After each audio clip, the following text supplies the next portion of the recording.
What is it that I call little objects of affection or, well, in some cases, most cases actually, attention? So, little objects of attention are typically small objects that are given as gifts or are intended to be given as gifts by people who would more or less care about you, or, well, who kind of have certain expectations of you, or, well, who pendulate in between these different layers of awareness or whatever you want to call it. Because the lower one's awareness is, the idea of love dissipates more and more into neediness and, well, certain layers of lack, necessity. So, the very simple point is there are those little situations where you buy, let's say, someone a mug or a cup of tea, for tea or for coffee. And these are what I call little objects of affection. It's like you're showing a certain affection through some little objects. While this is, well, something I may find particularly cute, the thing that I would like to remind people of is never base your relationship on such little objects, because some people get pissed or feel very bad if those objects may shatter, maybe may get lost, or something happens to them, and a lot of shame and guilt may get out of it, because a mug, you can simply drop it. It may be slippery, you drop it and it shatters, and then you feel bad because it's like it was given by someone. See, if you accept a certain, or you give a certain such object with a sense of attachment, there will always be a certain guilt. Because if you feel attachment towards that being and it's not love, I mean, no one, very few people can feel actual true love, but love means a certain level of awareness and especially a certain level of acceptance of the other one. You're not there to simply change them. You don't need to waste your life changing others, because there's always gonna be people who will want to change you, and most probably not for your better good. It's like in a way to simply suit their misery, or I don't know, suit their needs. So one doesn't need to spend their time changing others. There will always be the such anyways, but the simple point is, don't base your relationships on such small little objects. Because ultimately, an object is nothing but an object. It will come and it will go. It can break, it can shatter, it can be stolen. Things can happen to it, right? The point is, if you're not capable of finding a relationship, or at least finding someone very good, right, or appropriate, let's say, to your level of awareness, your necessities, obviously, well, an object will definitely not buy you that, right?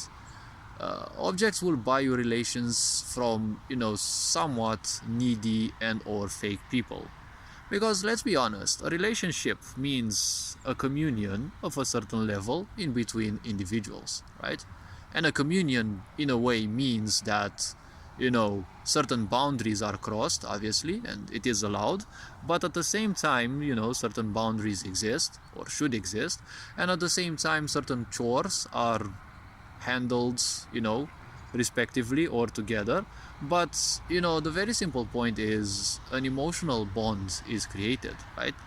Not just a physiological one, because an emotional bond is what is created, but at a certain time it's also a sense of freedom, right? A true relationship is that which I may call as the one in which the two individuals can live without the other for extensive periods of time.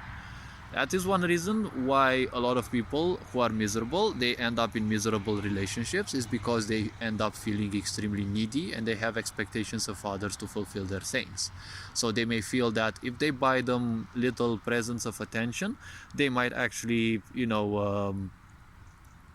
get more attention, or they may get greater chances of being forgiven for having forgotten something, or the such. See, I don't see any problem in someone forgetting something that is related to me, because people may be clumsy in a natural way, or things can happen, and I'll my way of being is that I never consider myself to be the center of focus of someone else, because see, you always have to be your center of existence, because you are the one living your life, right? You may have found the perfect partner who is equally pure or wise or whatever, And the simple point is, it simply in a way kind of doesn't matter, because both of the individuals need to have a certain level of awareness, and if they do, they know that life is a balance in between being altruistic and also, well, it may sound negativistic, but, well, I'm gonna say it specifically, egotism. See, because a lot of people who are fake and weak, they will always call you egotistical when you want to focus on yourself. It's how misery works, because they lack attention and they want it, right?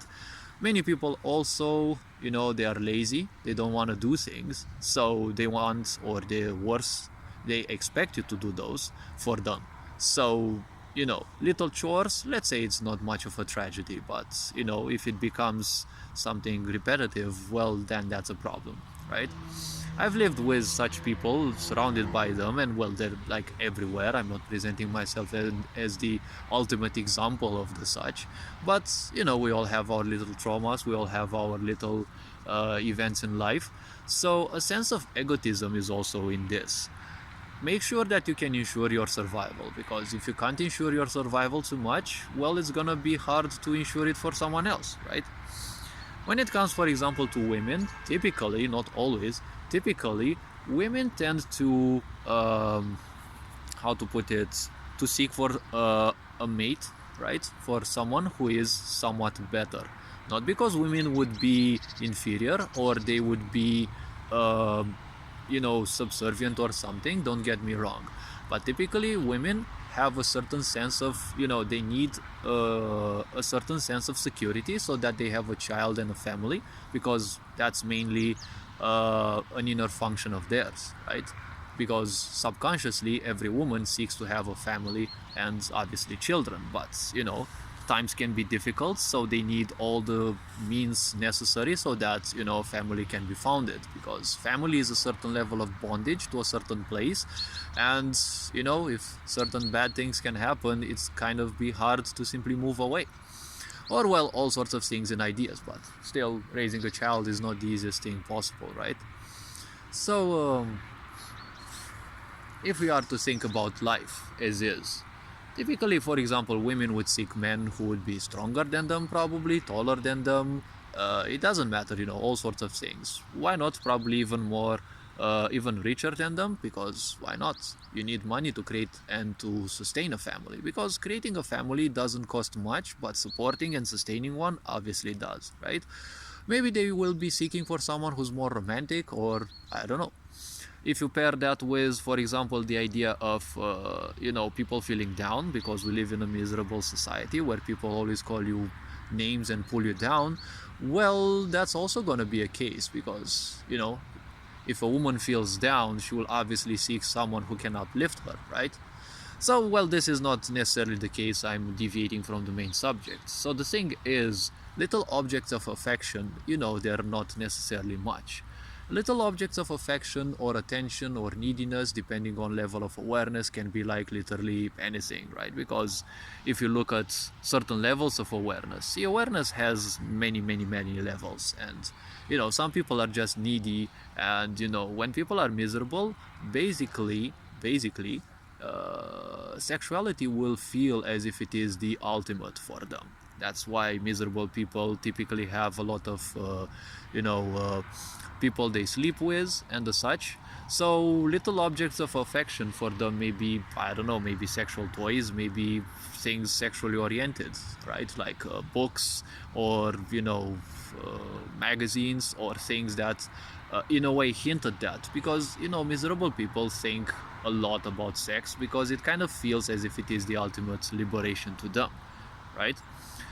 If we speak about people who are wiser and the such, well, they don't necessarily need much of a thing, right? I mean, it could be a necklace, it could be some rings, but ultimately, if you truly cherish someone, the greatest, in a way, let's say, object of affection would be basically their body, right? Because when they are with you, that is when the greatest connections are created, right?